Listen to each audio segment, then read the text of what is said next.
Thank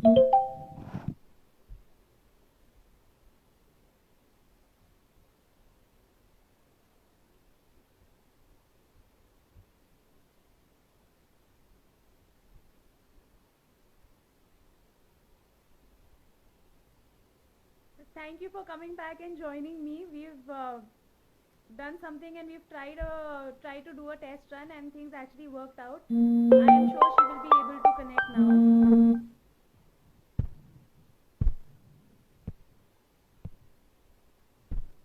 Join me.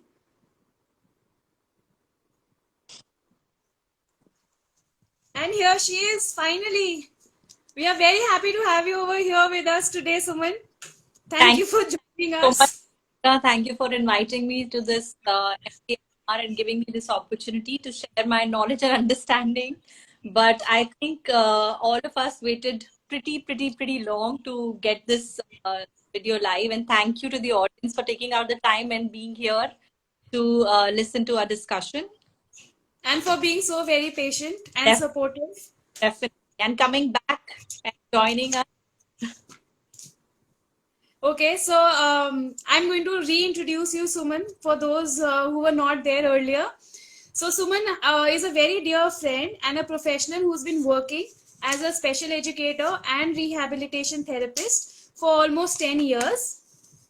And she has worked with diverse needs like children with ADD, ADHD, cerebral palsy, autism, Asperger's, speech and language disorders, and many more difficulties. And today she's going to tell us about challenging behaviors. Especially this topic is very important, especially given today's times when children are stuck at home and the parents are also facing a lot of challenges dealing with them, with no one having an escape, going to school, going to office. So over to you, Suman. Please help us understand what does this term mean, challenging behaviors. I primarily what this term silent behavior means at home and they do not have much to do. Um, so we often say that it is not exactly not behaving exactly to communicate properly. So you can say that it is a way of children to actually tell you that there is not going right and they are feeling Okay. with it. And something that maybe you are responding not exactly accepted. So that's what Suman, can you hang on for a second? Your sound is not clear. Just wait for uh, 10 seconds and then start talking again. is it clear now? Yes, yes. So you can also say that it can become a learned behavior over a period of time if the responses that the adults around us are giving in such a way that the children understand that, okay, if I'm going to do this, I will get this. If I'm going to behave this way, I will get away with the situation. So these behaviors are something that you can see in the home environment, in the school environment, as well Mm-hmm. as times you see children misbehaving in the malls or shopping areas or play areas as well. Right. So some of the challenging behaviors could be like self-injuring behaviors where children harm themselves, or could be being aggressive with you, not listening, running away, escaping from the situation. Sometimes you will say that no sharing or lack of social skills are definitely there with some children. Okay. So I can give you an example of one of the situation which the teachers will see in the environment that they assign a task and child wants to go away or maybe just wants to go away to fill up the water bottle or exit the classroom to the washroom or maybe just started looking for a pencil, sharpener, Okay.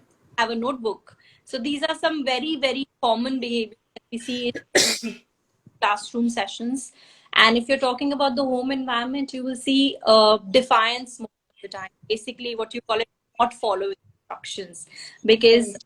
giving time where it can't say that no, you have to do it because it has to be, have a discussion with children to make understand that why are you expecting something that them to, Right, right. So, how do you differentiate between a challenging behavior and one that might be a tantrum? How do you get to know that these are two different things? I think that's a very important question, Kanika, because for a teacher, for a parent to understand that is it something that's happening with the child in the meltdown, or is it something which is just a tantrum and the child is thrown? Right, So right. in most situations, the symptoms that are visible are pretty similar. So it is very essential that we understand the difference between the two.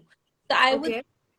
that we have to keep in mind while the behavior is happening in front of you. So is the child watching for your reaction? So if you are an adult around the child, it's just a behavior or just a meltdown. The child Mm-hmm. will not be bothered with whether you're looking or not looking, because the discomfort pain. But if Right.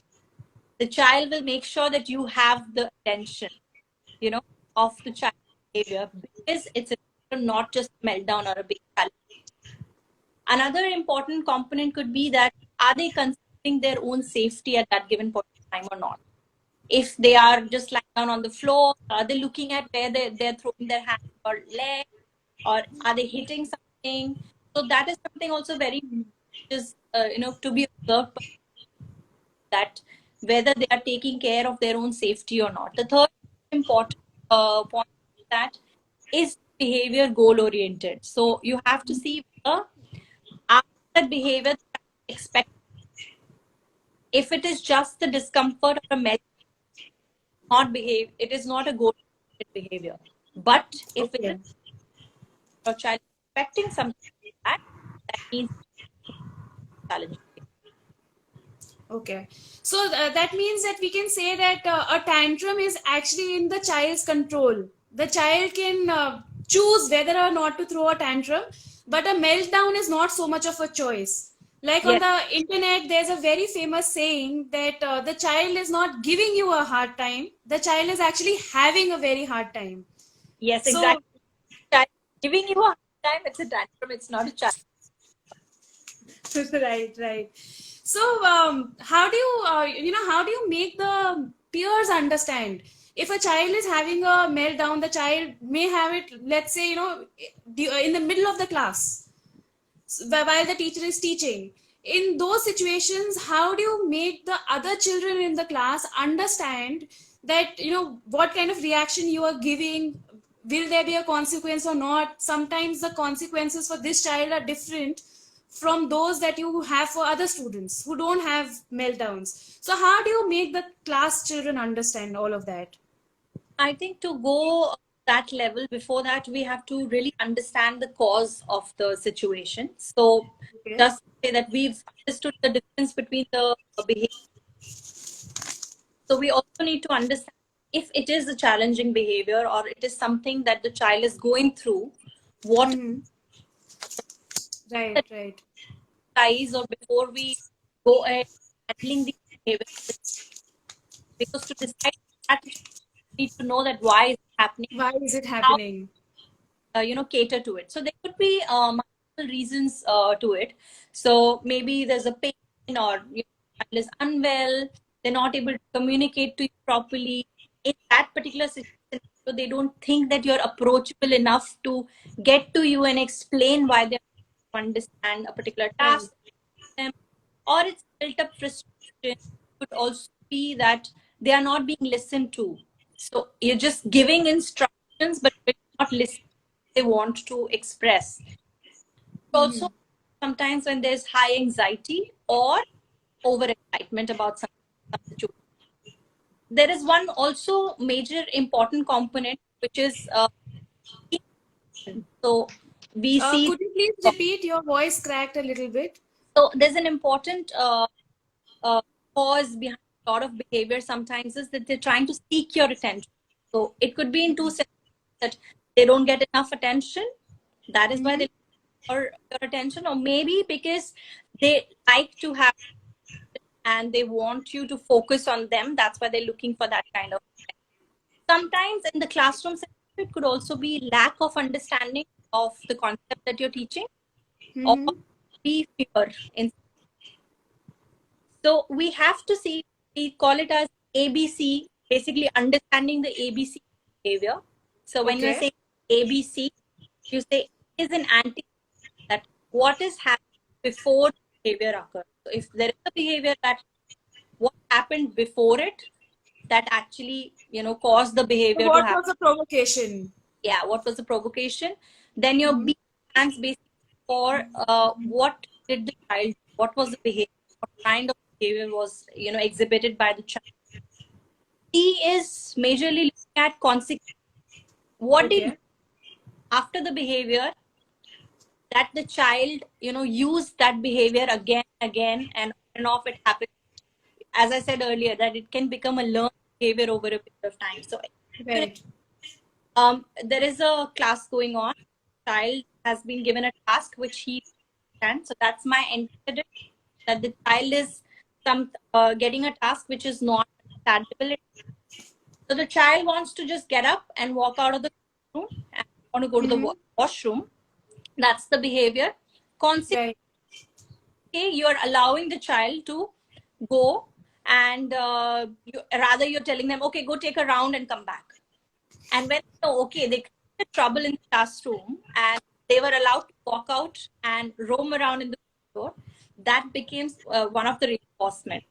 So they Right. learned, Right. if I'm creating fuss in the classroom and walking around and I'm, telling some my friends and teachers, my teacher will allow me to go outside and take a walk.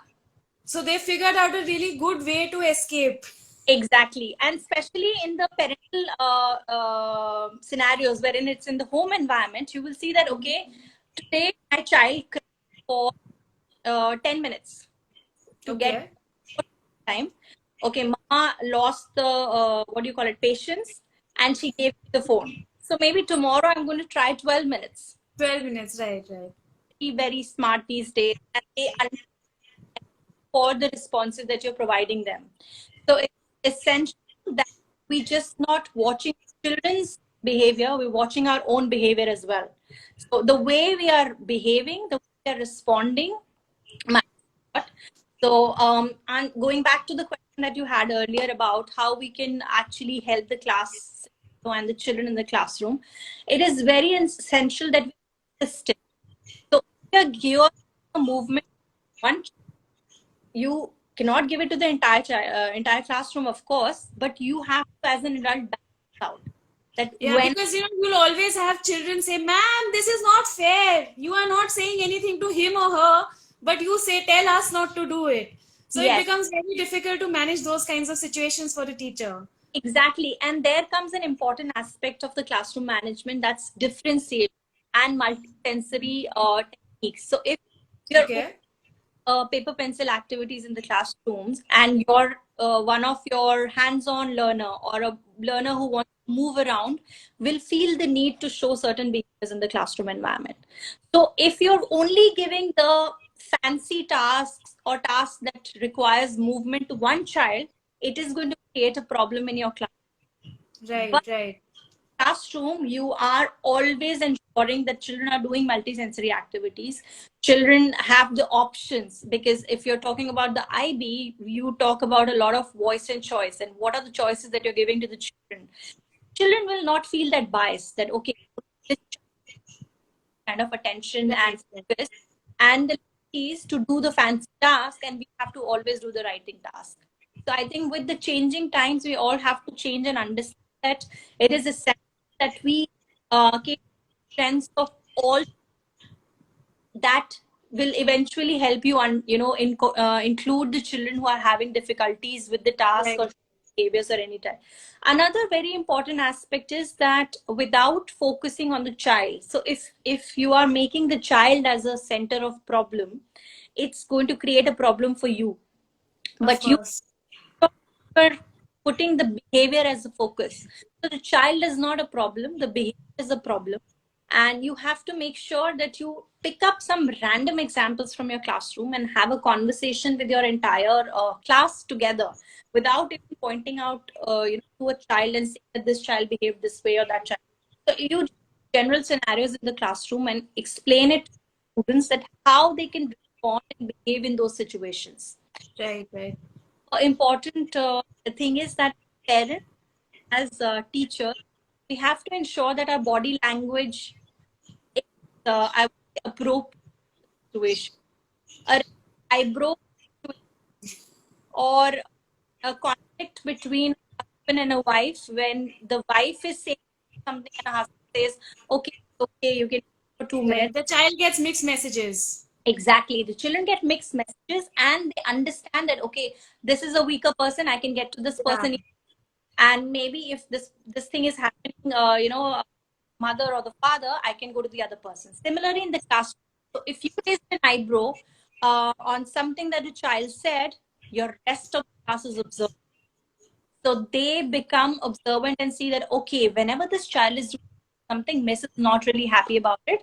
So let any trouble in the classroom, they'll just focus on that child, that this child is doing that, this child. And as soon as the child becomes focused rather than behavior, then the problem just goes out of hand. Right, right. There's one last important strategy that can be used in the classroom is rewards and reinforcement. And I know a lot of people in the world are, having this mixed observations or Right. comments regarding this, that whether it should be done or whether it shouldn't be done, whether we Right. should reinforcement, because then you're bribing the children to do a particular. Bribing the child. Yeah. So I think it is very essential to understand that what kind of reward and reinforcement are you looking at? Because the moment you start looking at tangible or intangible rewards, basically, if you're saying that you're going to get a chocolate, it's kind of a bribe. So Right, you right. have to build that Yeah, intrinsic. because then what will happen if is that if tomorrow I don't offer a chocolate, the child may not demonstrate that appropriate behavior. So it is Exactly. like a bribe. Exactly. So the essential agreements here are very important. So as parents, as well as teachers, we have to have our essential agreements, and you have to in some way give away to children also. If the children don't feel that they have the authority or the power, and there is always a superior person in front of them giving them instructions, the defiance increases over a period of time. So you have to have that. That's why we don't call it classroom rules anymore. They are agreements, which Right. about, okay, let's decide together, this is agreeable and we both want to go on this line, and we will do this at this point of time, and we will do this at this point of time. So it is essential that we make those agreements between parents and children, as teachers and students, to help them understand that what is acceptable at a given point of time and what is not acceptable and will have, and focus on rewards and reinforcements which are not tangible, which you do not have to purchase. So maybe a pat on the shoulder, maybe just in encouragement in front of the siblings or peers, or just Right. saying something that I appreciate what you have done is really very important. So you mentioned about something about appropriate and inappropriate behaviors. So as adults, what is it that we can do to inculcate this understanding in our children that what is appropriate and what is not in a particular situation? I think we have a very famous saying here that practice before you teach. So if Right, you're right. teaching something and you're not preaching it, uh, preaching it, but you're not practicing it, it backfires.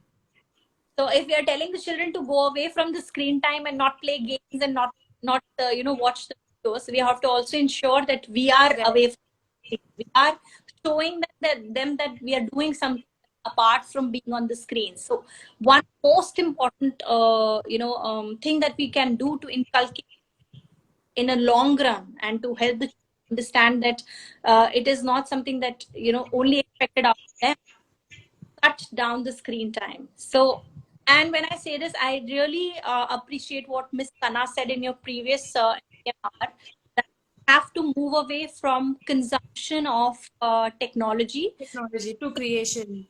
through technology. So consumption is basically just sitting on the screen, watching videos, playing games. There's no gain out of it. There's nothing that they learn. Right.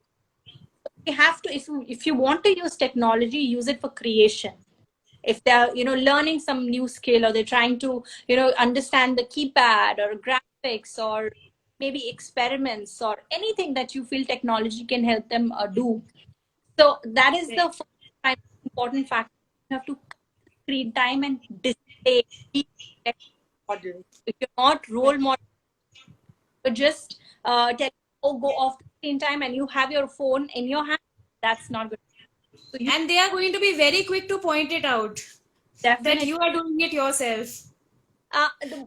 And how you can do that is, I think we of the technology over a period of time, we started distancing from reading the actual, and we a lot of times say that reading is to the mind what exercise is to Is the to the brain. body.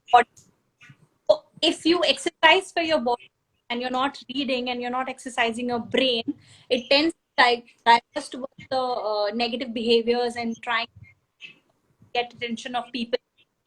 So you have Right. to moving away from the screen time, give them native. So the games that they can play, like hands-on games, or the books to read. Reading books is really, really important for children, because in behavior early in this age, it is going to take them to another. So if we keep them occupied, and we, let's say we have a timetable, so there is a structure that the child can follow. When there is no structure, the child doesn't know what comes next, then they are also very confused. And that also might make them feel a little overwhelmed, and then have a difficulty responding to that situation. But in a lot of situation, you say let the children be bored, because if Yes. they're bored and they're occupied with something, there's no scope of creativity and creation. Creativity. So Right. there has to be a time which doesn't have anything, and they have to explore, maybe with just the the available resources in the home environment, maybe just recycling material, maybe just using whatever they have in the home environment to create something that they feel like doing. Because every time designating a task to them, telling them what to do, they will be lost if there is a day when they don't have anything to do. So we have Right. that intrinsic children actually start thinking on their own and using thinking to build and Right. create. Um, They need to be able to handle themselves in an unexpected situation. Like now, if you look at today's situation, nobody expected to be locked in their houses due to COVID, an international worldwide pandemic. So nobody expected it. So which this actually brings me to my next question. Everyone, since the lockdown, everyone's been conducting online sessions. How do you handle challenging behavior when a child is having a meltdown during your online session? I think the most important thing that I said earlier as well, that talking about differentiation and sensory activities, and even if you're having online session, you have Mm-hmm. to make sure that the activities are such that they're not sticking to the screen. So it Okay. uh, assigning activity, they have to they have to interact with you, understand it, and then get on with the available resources in the home environment, and just complete sticking to the screen 40 minutes in a straight go, and having to Right. just what you are talking is something that's not going to work with children with behavior challenges. So differentiation and breakout rooms that are both available in most of the apps that the schools are using at this point of time can be used effectively for children having challenging behaviors. So there's an important point that we missed out earlier, which is, as you said, Mm-hmm. the situation that we are all locked in the home environment. The special children are, at home. They're not able to meet their friends. They're not able to go out and play in the free environment. So it's essential side mind along with the body. So I would suggest that including some ways. And here, when I say mindfulness, it is not always breathing out.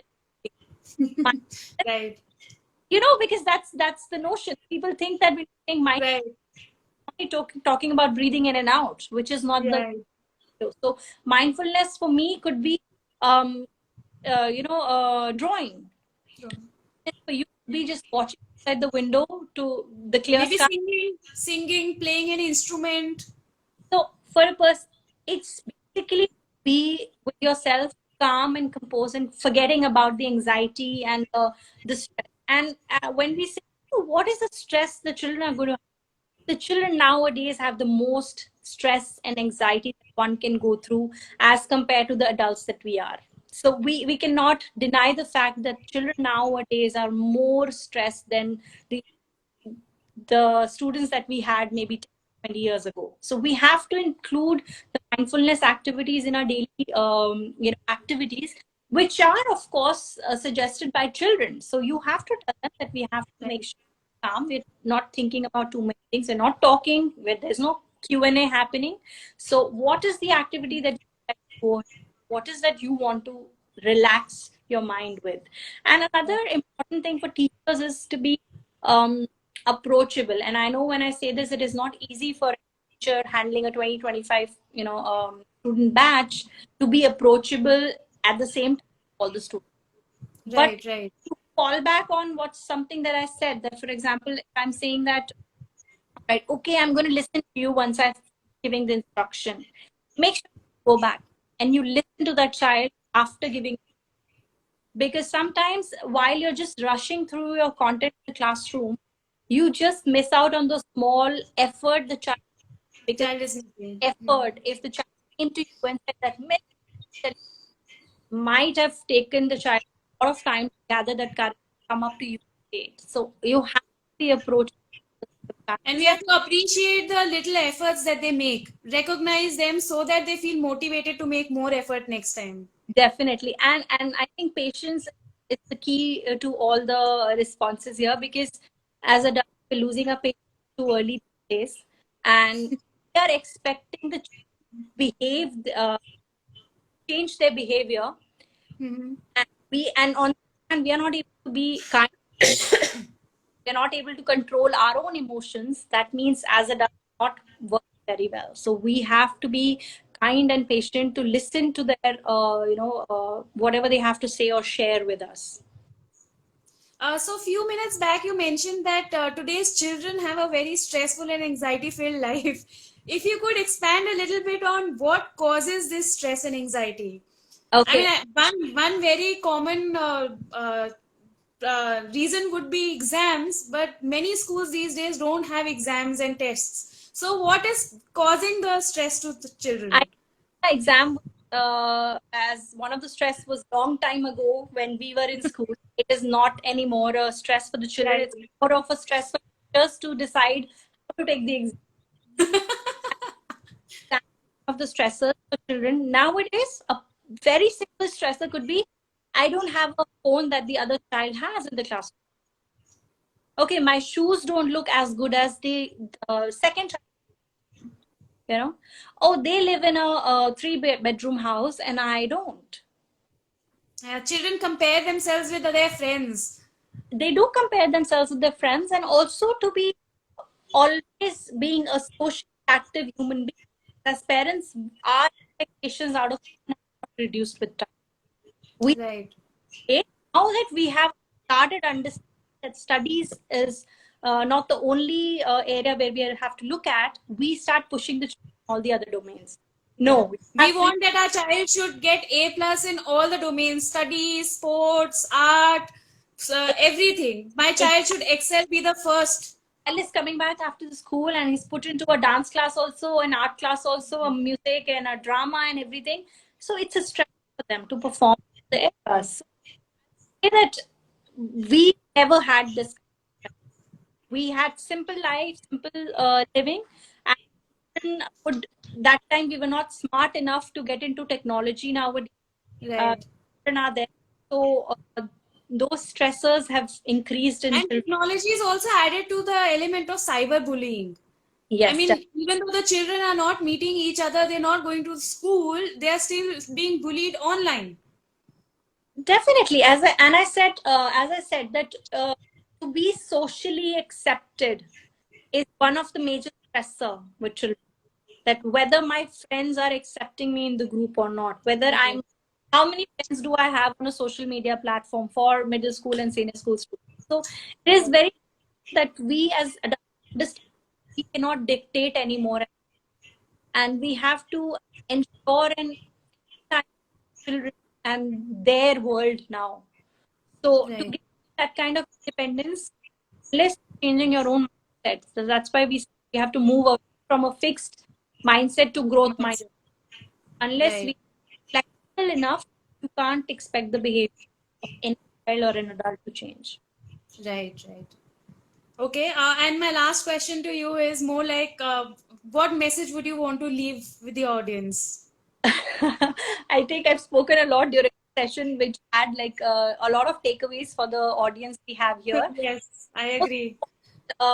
Aspect that I would like to focus on is there is this famous educator and author that we have, Karen Ann Tomlinson. I'm sure you've heard about her.